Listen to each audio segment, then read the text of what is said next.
Doe Show. Your commentary on sports, entertainment, and alternative news. Come on with it. Come on with it.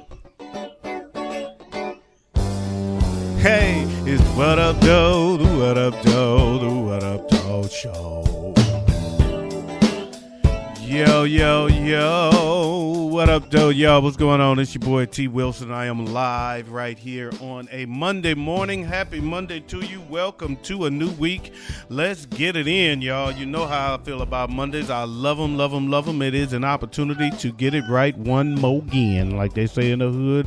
One more again. Now, where did that come from? One more again. Not one more time. One more again, baby. One more again. On birthdays today, let's get to them. I got Avery Washington, author S. Lynn Bryant, and my homie, my friend, actually my one of my best friends I've met here. This is her daughter, Bria Waits. Happy birthday, Bria. And that is all I got for today for birthdays. So happy birthday to all of y'all. And on that note, y'all, let's go ahead and get this party started. Yesterday, What Up Doe Sports. Football season got kicked off, but before that, we had Saturday football in college. And the big story in college football is that the Big Ten got pounced all day. Oh, man, that hurt. That hurt. I'm being from Big Ten country and a Big Ten fan, a Big Ten man. Oh, it hurt to see the Big Ten get beat up so bad. Ohio State got beat up. Michigan State got beat up. Michigan really got beat up, and against Notre Dame of all teams, got shut out. The first shutout in the rivalry. Oh, it was just ugly, man. So, Big Ten, we need some help, folks. We got to get it up. We got to get our game up, man. Can't be going out like that, Big Ten. Oh, yesterday, though, the NFL kicked off, and guess what, folks? For the first time in a long time, since Game 2 of last season, the Houston Texans won a game. Washington didn't show me anything. That's right, and I'm going to call them by their name, the Redskins, even though some people in media are saying they are no longer going to call them the Redskins. They'll just call them Washington. They lost. They got their ass beat. So we'll call it whatever you want to call them, whatever you want to call them, because maybe you need a new name. You need something to happen because they got their ass beat by the Houston Texans yesterday, even though the Texans lost Jadeveon Clowney in the process. That's right. The Texans fear a torn meniscus, and he will require knee surgery more than likely and may be done for the season after just one half of a game. Is he or is he not Eggshell Clowney? That is the question. 49ers kicked the Cowboys' ass while we on Texas football because Tony Romo posted more picks than a Kim Kardashian, baby. Let me tell you something. Boy, that boy was throwing interceptions left and right. I had to pull out me a camera and say, come on, Romo, one more pick for the road. Come on, let's do it. Let's do it, man. Why not? They may as well have put Michael Sam out there just for a little publicity because they wasn't doing shit else. That defense was doing nothing. Last night, Peyton Manning got back at Indy for cutting him a little while back. He finally got him some get back at Indianapolis for the first time, and he has now defeated every team in the NFL. How about that? The Denver Broncos pounded the Colts. Actually, the score was close because the Colts had made a late push and a late comeback, and actually made a game of it in the end. But it wasn't really as close as the score suggests because it was a blowout all day, all night until like the final moments. They got an onside kick and a stop and a couple of scores and tried to make a game of it. The return of Reggie Wayne was successful, but Hakeem Nicks also looked good, but overall, man, Peyton Manning was tearing their ass up, and he has now defeated every team in the NFL. Ray Rice was suspended 2 games, but a new video leaked yesterday from inside the elevator is showing what really happened. You can see it on the What Up Doe Show page at facebook.com/What Up Doe Show. It ain't pretty, man. He knocked her the fuck out. It's pretty bad. I didn't mean to cuss there, but I get the feeling we'll hear a little more from the NFL on this one, man. I don't think that 2-game suspension is gonna stand after this video is released and Adam Silver gets a chance to see it. It's gonna be. I think we're going to see some new developments in regards to the Ray Rice situation. Atlanta Hawks owner Bruce Levinson abruptly announced he's selling the team because he's guilty of sending an email so racist it might make Donald Sterling cringe. Levinson admits he sent the email to team execs back in 2012, urging them to get more suburban white fans at games. He laid out all the problems with the current fan base, such as it's 70% black, the cheerleaders are black, the music is hip-hop, at the bars it's 90% black, there are a few fathers and sons at the games. The concerts after games are either hip-hop or gospel. Levinson continued in the email, my theory is that the black crowd scared away the white fans, and they are simply not enough. There are not enough affluent black fans to build a significant season ticket base. He also complained that he's told team execs, I want some white cheerleaders. I have even bitched that the kiss cam is too black. Levinson apologized to fans in a statement saying, if you're angry about what I wrote, you should be. I'm angry at myself too. You know what? I find it interesting that he kind of ratted himself out here because quite frankly, you know what it sounds like to me? It sounds like to me that he actually still believes everything that he said. And that's the reason he's kind of selling off his interest in the team. I think he's using that as an excuse to get out of owning the team because I think he really believes that the reason he wants to get out of owning this team is that there's not enough season ticket holders because he thinks the black fans are running the white fans away. I think he buys that. I honestly do believe that he really feels that way and still feels that way. And he wants to bring in a new owner, and a new owner can make those changes because if he makes those changes, then it reflects back on his email, even though he feels like those changes are the right changes to make. That's just the way I read. Maybe I'm reading too much into it. That's just how I see it. Why else would he rat himself out? What Up Doe Entertainment. Atlanta rapper Nine Gotti fired off a legal threat to 3 powerful rap icons, Kanye West, Diddy, and Rick Ross, warning them to quit jacking his music. At issue, a French Montana track called Gucci Mane, which Kanye helped produce. Chinga Chang Records claims the song belonged to Nine Gotti before Kanye and the others stole it from him. The record label sent a cease and desist letter saying the ripoff may have been a drunken oversight, quote unquote. It also takes a shot at Diddy, accusing him of being a music thief, and says Rick Ross should know better because he's an ex-correctional officer. What Up Doe News. In Mount Dora, Florida, a man who was allegedly caught defecating in the woods filed a lawsuit accusing police of violating his civil rights. Elvin Moore II of Lake Mary filed a federal lawsuit this week in Ocala against Mount Dora police officer Jeremy Alexander in the city of Mount Dora. The Mount Dora police alleges Alexander saw Moore leave the bar and followed him into the woods, where he discovered the man squatting with his shorts down next to a disabled vehicle. The officer said Moore was clutching a handful of napkins and there was a strong smell of feces.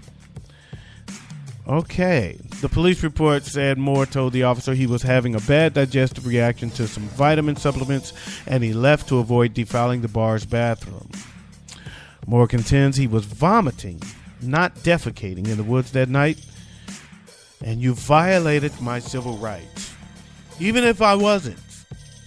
Why can't a man take a doo-doo in peace? I'm shitting in the woods. I'm not shitting in front of the bar or in anyone's place, anyone's space.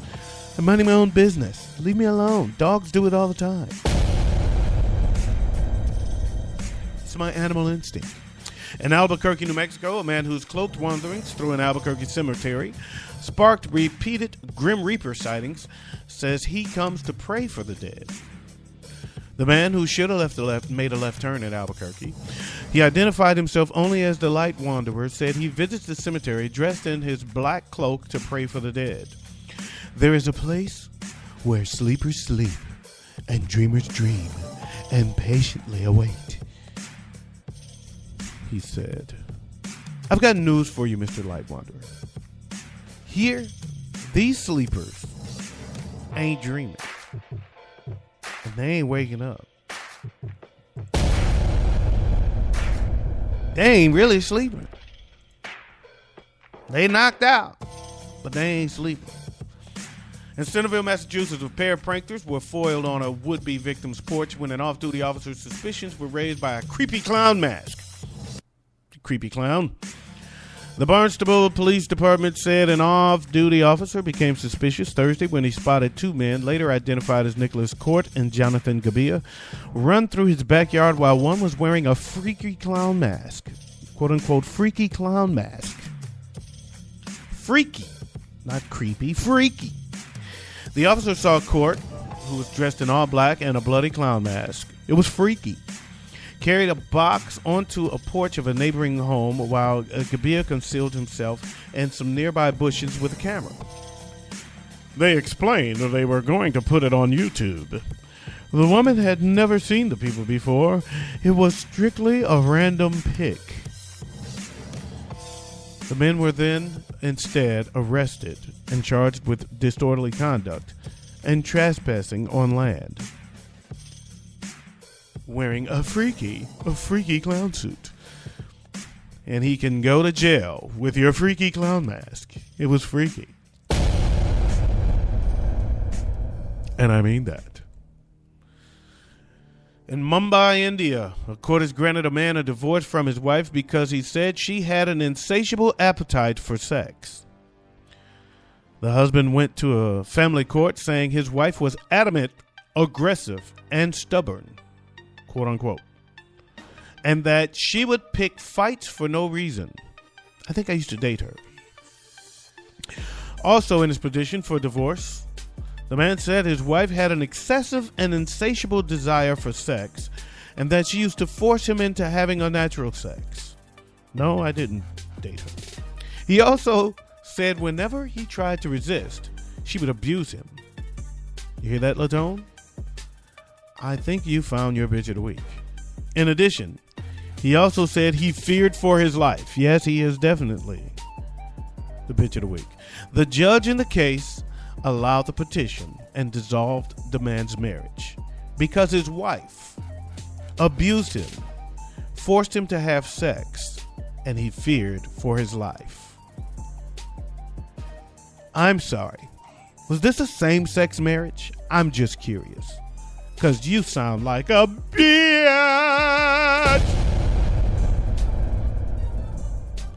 It is now time for your What Up Doe movie review.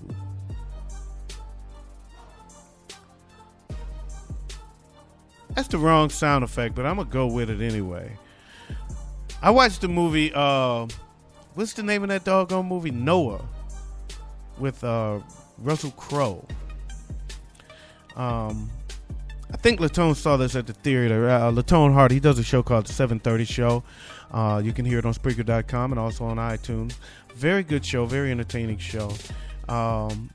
He does a segment called Sneaking Into the Movies. So he actually sneaks into the movies and sees movies while they're still playing. Whereas I watch them via Netflix or Video or Redbox or Blockbuster or whatever. Right? So in his segment, he saw this movie, Noah, that I watched yesterday. He enjoyed it a lot more than me, and I can understand. He likes these kind of movies a lot more than I do. Not bad though, don't get me wrong. I enjoyed Noah. Noah was a good film, great sound effect, great special effects rather. Some good fight scenes. You know, that he likes those kind of movies where it's like 100 guys running after you with hatchets. Yeah! And that's how the fight scenes always start in those movies. He likes that kind of shit. I'm not a big, huge fan of that kind of stuff. I like more like Ip Man kind of flicks. Matter of fact, I think I will watch Ip Man tonight and talk about that tomorrow. Give me some guys that just gets it on and just has a fight. That's what I like. So anyway, Noah was what I didn't care for too. It was it's based on the story of Noah. Of course, it's biblical, but it's they make it very, very, very real life like tale of the story. So it's some gruesome scenes because of course the Bible, especially the Old Testament, has some very gruesome tales in it. So you see Cain kill Abel. It's pretty gruesome, that kind of stuff. They kind of go into how Noah became a drunk, because it is known that Noah was he was a drunkard. But you kind of see that develop into that because of a lot of what he was going through during the course of the Noah's Ark thing. They focus a lot less on the Ark and more on the story of Noah, which is interesting. I didn't like the walking rocks, that walking, talking rock men didn't do anything for me. They kind of turned me off a little bit. Some of the unrealistic miracles kind of turned me off a little bit, and it made it seem a little more like believing in God is more fantasy than reality. So I guess I didn't mean to get that much into it, but anyway, it was cool. I gave it a 3 out of 5. Good movie. See it for yourself. Make your own judgment. The movie is called Noah. You can get it from Redbox, is where I got it from, and that's my What Up Doe movie review. And that's the right sound effect. Dog bite it. So let's get down to this one. Let's get into our closing commentary. Real talk. On a serious note, I don't know what to call it, so I'm going to just call it some of everything until I name it. The ALS Ice Bucket Challenge has, for the most part, done nothing but great things for a good cause, until a couple of teens from Bay Village High School near Cleveland, Ohio, used it to pull a horrible prank on a 14-year-old student with autism.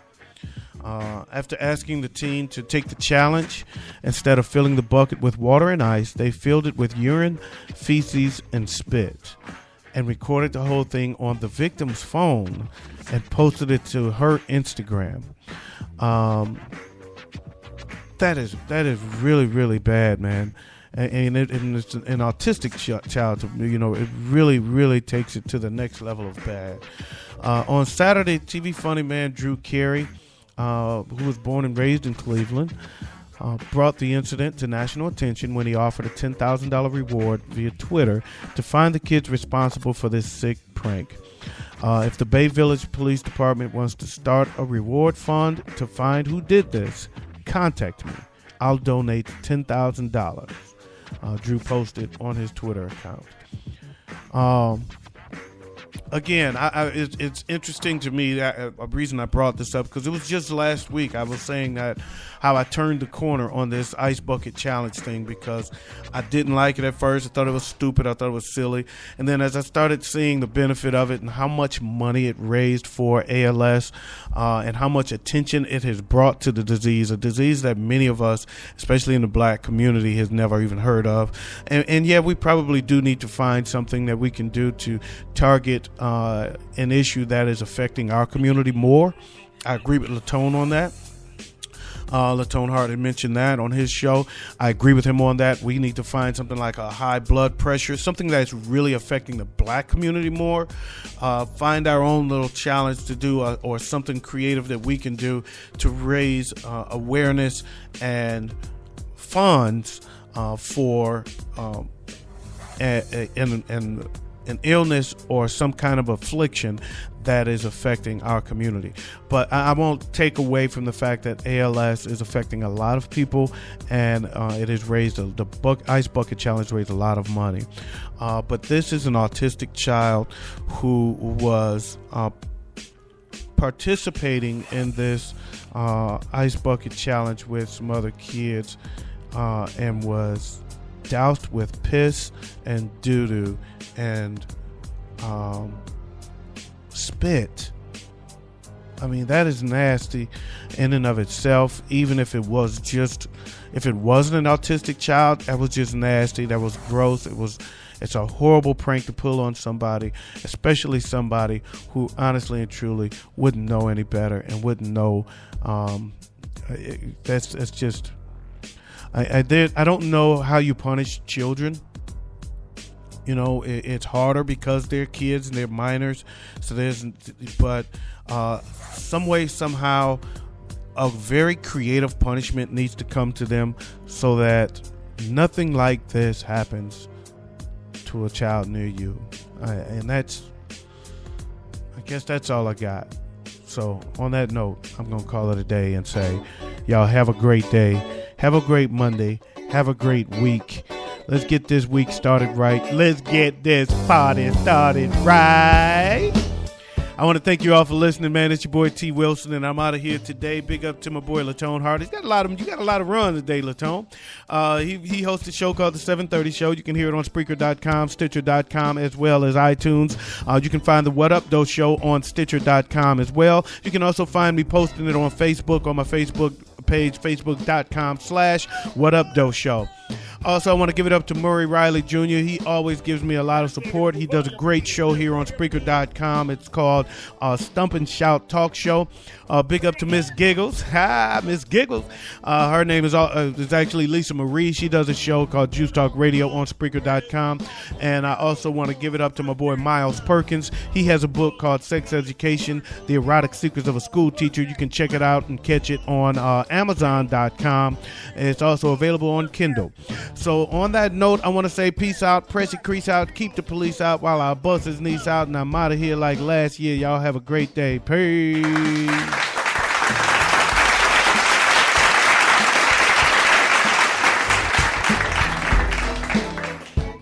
Oh, and in case I don't see you, good afternoon, good evening, and good night.